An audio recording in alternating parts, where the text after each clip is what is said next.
Hello student, मैं एकता सिंह आप सभी का ज्ञान चैतन्य चैनल बहुत बहुत स्वागत करती हूँ। आज के इस वीडियो में हम सामाजिक विज्ञान टीजीटी के अंतर्गत सिविक्स का जो है पोर्शन उसको देखने वाले हैं। तो शुरू करते हैं। ये टीजीटी 2001 का प्रश्न पत्र है।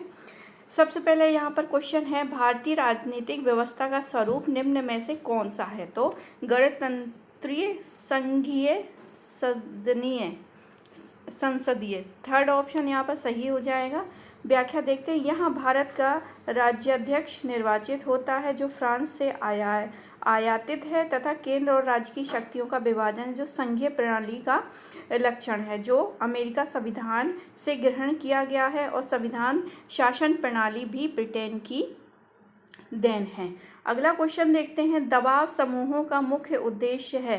तो दबाव समूहों का मुख्य उद्देश्य क्या है? अपने सदस्यों के हितों को विकसित करना। दबाव समूहों का उद्देश्य प्रमुख होता है अपने सदस्यों को के हितों को विकसित करना। दबाव समूह अपने सदस्यों के हितों के लिए सरकार पर दबाव डालते रहते हैं तथा संवैधानिक व असंवैधानिक साधनों का प्रयोग करते रहते हैं। अगला क्वेश्चन देखते हैं। संसद के संयुक्त अधिवेशन को कौन संबोधित करता है? तो संसद के संयुक्त अधिवेशन को संबोधित करने वाला जो व्यक्ति है वो है अध्यक्ष लोकसभा। यहाँ पर सही ऑप्शन है अध्यक्ष लोकसभा।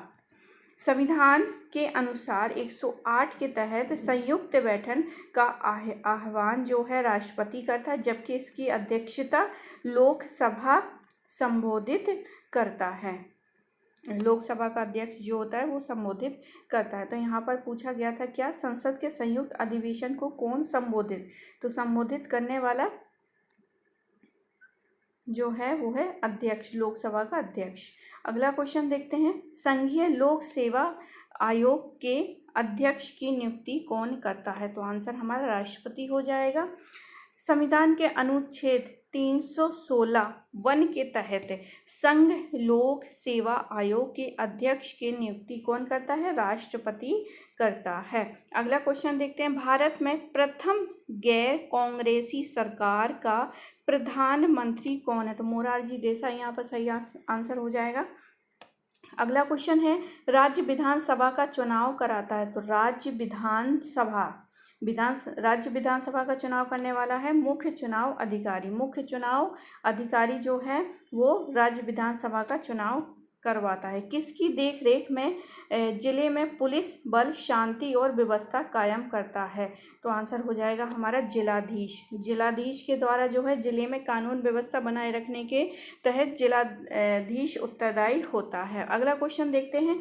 मुख्य लेखाधिकारी इनमें से किसके आय व्यय की जांच नहीं करता? तो मुख्य लेखाधिकारी इनमें से जो जांच के अधिकारी नहीं करता वो है नगर निगम की। मुख्य लेखाधिकारी राज्य सरकार, केंद्र सरकार तथा सरकारी उपक्रमों के आय व्यय की जांच करता है। अगला क्वेश्चन देखते हैं। निम्न में से कौन नौकरशाही की विशेषता नहीं है? तो नौकरशाही की विशेषता नहीं होगी अक्षमता। अक्षमता यहाँ पर सही आंसर है। अक्षमता नौकरशाही की विशेषता नहीं है, जबकि स्थायित्व, तटस्थता, गोपनीयता ये सारी की सारी जो है नौकरशाही की विशेषताएं हैं। अगला क्वेश्चन उदारवाद से है। उदारवाद किसका हित चाहता है? तो उदारवाद जो है वो धनवानों का हित चाहता है। सेकेंड ऑप्शन सही है। उदारवाद मानव को उत्पादन, विनिमय, वितरण करने, कोई व्यापार या व्यवसाय करने, अपनी संपत्ति को रखने तथा बेचने आदि की पूरी स्वतंत्रता देता है, जिससे पूंजीवाद को बढ़ावा मिलता है। फांसीवाद विश्वास करता है किस में? तो आंसर हो जाएगा हमारा राज्य दल का श्रेष्ठ है। फांसीवाद विश्वास करता है कि राज्य ही दल का श्रेष्ठ है। यदि राज्य शासक दल के हाथों में एक सर्वशक्तिशाली संस्था हो तो उसके प्रति किसी प्रकार के विरोध की गुंजाइश नहीं है। अगला क्वेश्चन देखते हैं। भाषण की स्वतंत्रता किस शासन के लिए आवश्यक है? तो भाषण की स्वतंत्रता लोकतंत्र के लिए आवश्यक है। ये ऑप्शन सही हो जाएगा। निम्नलिखित में से कौन कल्याणकारी राज्य का समर्थक था? तो कल्याणकारी राज्य का समर्थन करने वाले पंडित जवाहरलाल नेहरू थे। नेहरू जी का झुकाव समाजवाद की ओर अवश्य था, परंतु मिश्रित अर्थव्यवस्था की नीति के साथ उन्होंने समाजवाद को यहाँ अपनाने का आग्रह किया, जहाँ तक वह कल्याणकारी राज्य का साथ निभा सकते हों। अगला क्वेश्चन देखते हैं। भारतीय संविधान के अनुसार संसद की बैठक एक साल में कम से कम कितनी बार होनी चाहिए? तो भारतीय संविधान के अनुसार संसद की बैठक जो है वो 2 बार होनी चाहिए। 2 बार सही आंसर है। अगला देखते हैं। निम्नलिखित में से कौन सी दल पद्धति लोकतंत्र के स्थायित्व के लिए सबसे उपयुक्त है? तो आंसर हमारी द्विदलीय जो है वो यहाँ पर सही आंसर हो जाएगी। अगला क्वेश्चन देखते हैं। नागरिक शास्त्र मतलब सिविक्स के अध्ययन का मुख्य विषय है क्या है? तो यहाँ पर राज्य जो है मुख्य विषय है। राजनीतिक शास्त्र के अकॉर्डिंग मुख्य विषय क्या है? राज्य है। भारत में पंचायती राज व्यवस्था को द्विस्तरीय बनाने का सुझाव किसने दिया था? तो आंसर अशोक मेहता ने दिया था। अशोक मेहता यहाँ पर सही आंसर हो जाएगा। अशोक मेहता समिति का गठन 1977 में किया गया, जिसमें पंचायती राज व्यवस्था को द्विस्तरीय बनाने का सुझाव दिया गया। तो अशोक मेहता के तहत क्या है? द्विस्तरीय बनाने का सुझाव दिया गया था। और बलवंत राव मेहता के तहत तीन स्तरीय बनाने का सुझाव दिया गया था। अगला क्वेश्चन देखते हैं। सीमाओं के भीतर हम अपने न्यायाधीशों का आदर करते हैं, पर कोई न्यायाधीश अथवा कोई न्यायालय अपने को व्यवस्थापिका का तीसरा सदन नहीं बना सकता। ये विचार किसके हैं? तो ये विचार हमारे हैं पंडित जवाहरलाल नेहरू के। ए ऑप्शन सही हो जाएगा। भारत में संविधान सभा का निर्माण किस योजना के अंतर्गत हुआ था? तो मंत्रिमंडल मिशन के अंतर्गत हुआ था, यानी कैबिनेट मिशन। 1946 के अनुसार संविधान निर्मात्री सभा का गठन प्रांतीय विधानसभाओं तथा देशी रियासतों के प्रतिनिधियों के द्वारा किया गया था। अगला क्वेश्चन देखते हैं। राजनीतिक शास्त्र के पिता माने जाते हैं। राजनीतिक शास्त्र के पिता जो माने जाते हैं वो किसको? अरस्तु को कहते हैं। अरस्तु को। निम्नलिखित में से कौन सा राज्य नहीं है?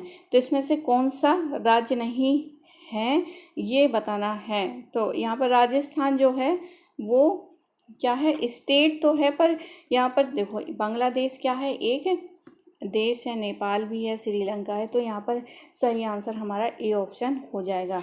तो यहाँ पर व्याख्या में राजस्थान भारत संघ राज्य की इकाई है, ना कि संप्रभुत्व संपन्न राज्य। तो यहाँ पर राज्य पूछा था जो कि संप्रभुता संपन्न हो। आगे है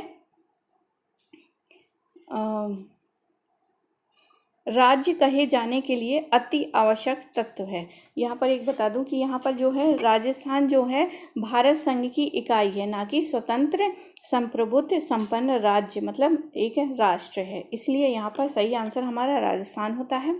अगला क्वेश्चन देखते हैं। राज्य कहे जाने के लिए अति आवश्यक तत्व क्या है? तो एक राज्य कहे उसके लिए अति आवश्यक जो है सर्वोच्च सत्ता। राज्य के 4 महत्वपूर्ण तत्व हैं: जनसंख्या, भूभाग, सरकार, संप्रभुता सबसे महत्वपूर्ण और आवश्यक तत्व हैं। तो यहाँ पर जो है सर्वोच्च सत्ता यहाँ पर सही हो जाएगा। अगला देखते हैं। राज्य की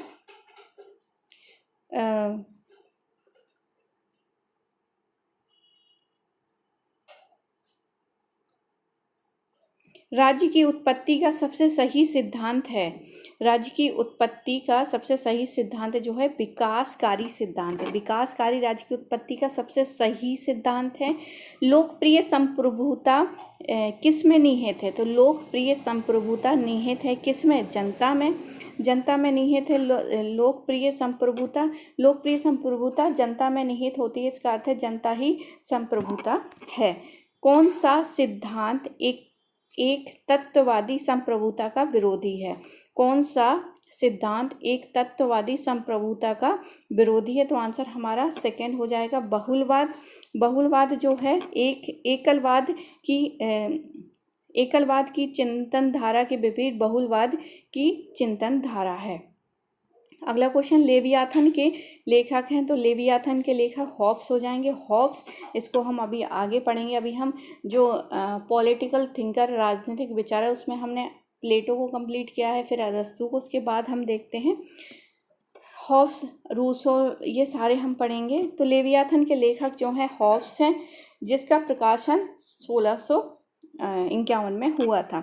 सामान्य इच्छा का प्रतिपादन किसने किया था? रूसो ने किया था सामान्य इच्छा का प्रतिपादन। रूसो के अकॉर्डिंग राज्य एक नैतिक प्रणाली होता है, उसकी अपनी इच्छा होती है जो व्यक्तियों के विभिन्न इच्छाओं के प्रयोग से भिन्न होती है। राज्य की यही इच्छा सामान्य इच्छा है। अगला क्वेश्चन देखते हैं, निम्न सिद्धांतों के में किसके अनुसार राज्य की स्थापना जनता की इच्छा से हुई है? तो आंसर हो जाएगा हमारा सामाजिक समझौते के सिद्धांत से। राज्य की उत्पत्ति सामाजिक समझौते के सिद्धांत के समर्थक हॉब्स हैं, लॉक हैं, रूसो है। ये सिद्ध किया कि राजनीतिक सत्ता लोगों की सहमति पर निर्भर है। अगला क्वेश्चन, स्वयं निर्माण का सिद्धांत दुधारी तलवार है, ये किसने कहा था? तो लॉर्ड कर्जन ने कहा था। सेकंड ऑप्शन सही हो जाएगा। राष्ट्रीयता सभ्यता के लिए खतरा है, तो आंसर किसका है? रविन्द्रनाथ टैगोर का है। ये ऑप्शन सही हो जाएगा। रविन्द्रनाथ टैगोर अंतर्राष्ट्रीयवाद के समर्थक थे, अंतर्राष्ट्रीयवाद के साथ साथ राष्ट्रवादी थे। अगला है, राष्ट्रवादी न्यायालय कहाँ स्थित है? तो हेग में स्थित है। अंतर्राष्ट्रीय न्यायालय का मुख्यालय हेग में स्थित है। संयुक्त राष्ट्र संघ की स्थापना हुई थी 1945 में हुई थी। संयुक्त राष्ट्र संघ के महामंत्री का कार्यकाल कितने वर्ष होता है? तो 10 वर्षों के लिए होता है। महासचिव की नियुक्ति सुरक्षा परिषद की सिफारिश पर आम सभा करती है, जिसका कार्यकाल 5 वर्ष होता है। अगला है, फॉरवर्ड ब्लॉक की स्थापना सुभाष चंद्र बोस ने की थी। फॉरवर्ड ब्लॉक की स्थापना 1939 में सुभाष चंद्र बोस द्वारा किया गया था। अगला, स्वराज दल की स्थापना का मुख्य मुद्दा क्या था? स्वराज दल की स्थापना का मुख्य मुद्दा था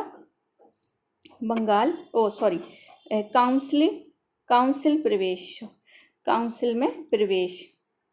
तो आई होप आपको ये वीडियो पसंद आया होगा। TGT 2001 का सिविक्स का पेपर है, यहाँ पर 36 ही है क्वेश्चन है। अगला जो पेपर होगा वो सिविक्स के का ही आएगा, जो होगा हमारा 2003 का। तो मिलते हैं एक और वीडियो में, जब तक के लिए आप सभी का बहुत बहुत